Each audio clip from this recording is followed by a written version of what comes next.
Bonjour. Présentez-vous. Oui, je suis Bakary Seydi, je suis secrétaire général de l'Observatoire des valeurs sociétales et éthiques des organisations. Monsieur Seydi, pourquoi l'Observatoire des valeurs sociétales et éthiques des organisations?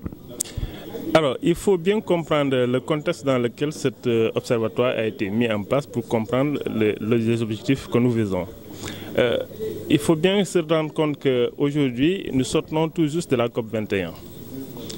Ça veut dire quoi? Ça veut dire que le monde a pris un engagement ferme de réduire ses émissions de gaz à effet de serre. Et le Sénégal fait partie des premiers pays à ratifier ce traité-là. 5 mois après, on est en droit de se poser des questions sur là où on en est en termes de réalisation effective des engagements que nous avons pris sur le terrain. Ça, c'est une première considération. La deuxième considération, c'est que au Sénégal, on s'est rendu compte que la pratique de la responsabilité sociétale d'entreprise est en total décalage par rapport aux normes internationales. Par rapport aux normes internationales et en même temps un total décalage par rapport aux objectifs de développement durable.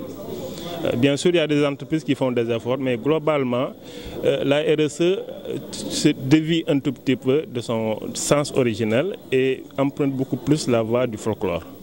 Or, quand vous avez un pays sahélien, un pays pauvre, un pays qui a des objectifs plus pressants de sécurité alimentaire, de santé, d'éducation, est-ce qu'il est normal de pouvoir dépenser autant de sommes d'argent dans du folklore alors qu'il y a des urgences qui interpellent tout le monde pour lesquelles chacun de nous a une parcelle de responsabilité? Nous sommes dit non, il faut changer la donne. Donc l'observatoire vient justement pour recadrer un tout petit peu la pratique de la RSE dans son sens très large. Au-delà même des entreprises, on parle bien maintenant de plus en plus de RSO, c'est-à-dire responsabilité sociale des organisations, et on inclut dans les organisations à la fois les collectivités locales, les communautés, les démembrements de l'administration centrale, comme les projets et programmes, qui ont des impacts naturellement. Alors, vous êtes également dans un pays qui déroule un programme économique, un ambitieux programme économique et social, le PSE. Qui dit PSE dit émergence économique. Qui dit émergence économique dit croissance forte.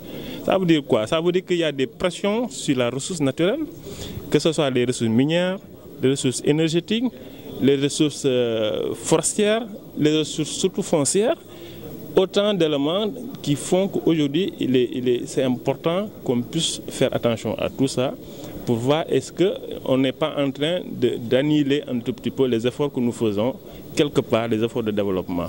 Parce que s'il y a autant de pression et en même temps, on sait qu'il y a des secteurs entiers du PSE qui sont menacés par les effets du changement climatique.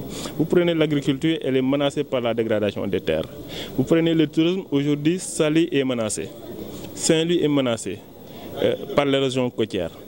Alors, or, c'est des secteurs stratégiques qui ont été retenus même par le PSE. Ça veut dire quoi? Ça veut dire que nous avons tout intérêt à faire attention pour que les efforts de développement que nous menons ne soient pas annihilés par les effets négatifs des changements climatiques, notamment les effets environnementaux et socio-économiques négatifs. Voilà un tout petit peu le sens de l'observatoire. Vous pensez sur le thème une perspective sénégalaise de la RSE à l'heure des EDD. Qu'est-ce que vous pouvez nous entretenir? Alors, nous sommes arrivés au stade de la réflexion. Enfin, la réflexion, elle est loin d'être terminée, mais d'ores et déjà, on se rend bien compte que la RSE peut bien être un levier au service du développement durable. Et que c'est à cette condition-là que véritablement, on peut à la fois réussir notre croissance économique, réussir la croissance économique, et en même temps en faire une croissance durable. Quand vous prenez bien le PSE, vous vous rendez compte qu'on parle bien de croissance durable. Quand on parle de croissance durable, ça veut dire qu'on doit s'assurer que les objectifs de développement durable sont bien pris en compte.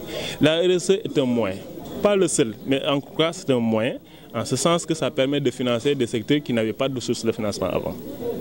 Par exemple, quand vous prenez les collectivités locales, elles ont d'énormes difficultés pour mobiliser tous les fonds, pour prendre en charge des prérogatives qui leur ont été transférées, des prérogatives que personnellement j'appelle des prérogatives exorbitantes. Vous prenez la prérogative environnement, c'est une prérogative qui est devenue exorbitante au terme des 2 ans de mise en œuvre de l'acte 3 de la décentralisation. Tout le monde le constate. Alors, et en même temps, l'État a pris des engagements au plan international. Hein? Ça fait que donc, c'est le moment de se poser la question de savoir quelle orientation on peut faire de la RSE pour que ça ait un contenu local plus adapté à nos préoccupations et aux préoccupations des populations. Parce qu'en définitive, la finalité du développement, c'est quoi? C'est l'accès au bien-être. S'il ne peut pas y avoir l'accès au bien-être, ça ne sert à rien d'avoir des croissances à 2 chiffres s'il n'y a pas une incidence sur la population, une incidence positive sur le bien-être de la communauté et de la population, surtout des plus défavorisés et qui sont de surcroît celles qui sont les plus grandes victimes des changements climatiques. Hein? Je vous en prie.